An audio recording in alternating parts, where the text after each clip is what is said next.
Once upon a time, there lived a monkey named Mithu.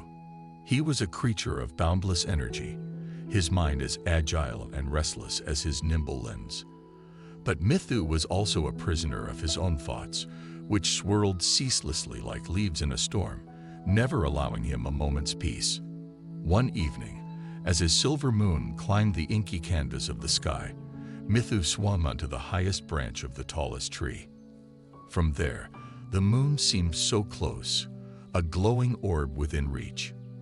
A thought struck Mithu, as sudden and brilliant as lightning. He decided he must touch the moon. With this resolve, Mithu leaped and flailed through the air, grasping at the luminous disk.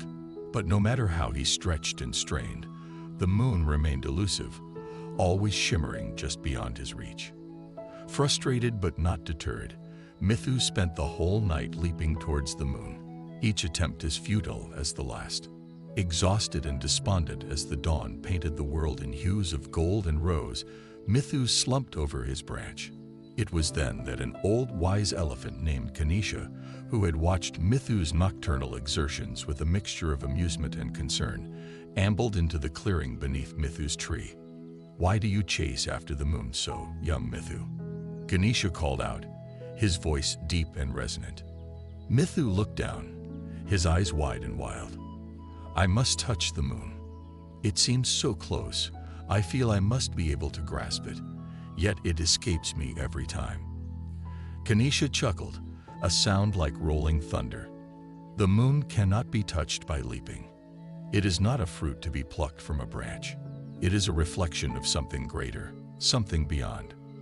But it teases me with its nearness." Mithu protested, his voice cracking with fatigue and frustration. "How can I rest knowing it is there, just out of reach?" "Perhaps you are looking at it all wrong," Ganesha mused, plucking a leaf and blowing it gently from his trunk. "Watch this leaf as it floats to the ground." Mithu watched, somewhat reluctantly, as the leaf spiraled down in a slow, serene dance, landing softly upon the earth.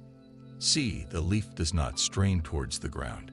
It simply lets go and allows the wind to carry it where it will," Ganesha said wisely. "You spend so much effort grasping at what is beyond reach, yet miss the beauty of letting things come to you." Mithu pondered this. It was a way of thinking foreign to his nature. "But how do I stop the chase? How do I find peace?" "You must learn to sit still, watch, and listen. The moon does not rush across the sky. It follows its path peacefully," the old elephant advised, turning his gaze towards the horizon where the night sky met the morning light. Intrigued by Ganesha's words, Mithu decided to try. That night, instead of leaping through the trees, he sat quietly on his favorite branch. It was difficult at first. His mind buzzed like a swarm of bees. But gradually, as he breathed in the cool night air and listened to the soft rustling of the forest, his thoughts began to still. Nights turned into weeks, and Mithu found himself spending more time observing the beauty of the world around him. The way the moonlight filtered through the leaves, the dance of fireflies, the distant call of a nightingale. His leaps became fewer, his restlessness eased, and a profound sense of peace began to fill the spaces where frantic thoughts once churned.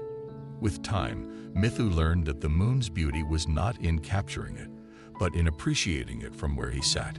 His need to chase quieted, replaced by a new understanding of peace. Years later, a young monkey, caught in the throes of his own restless chase, came upon Mithu.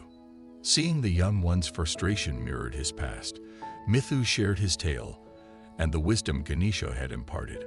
"Look not with your hands but with your heart," Mithu advised as they sat together, watching the serene glow of the untouched moon. "Peace comes not from holding on, but from letting go."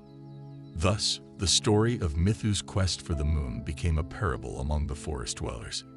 It was a tale of the peace found not in grasping at the intangible, but in embracing the beauty of stillness and the quiet surrender to the path of life.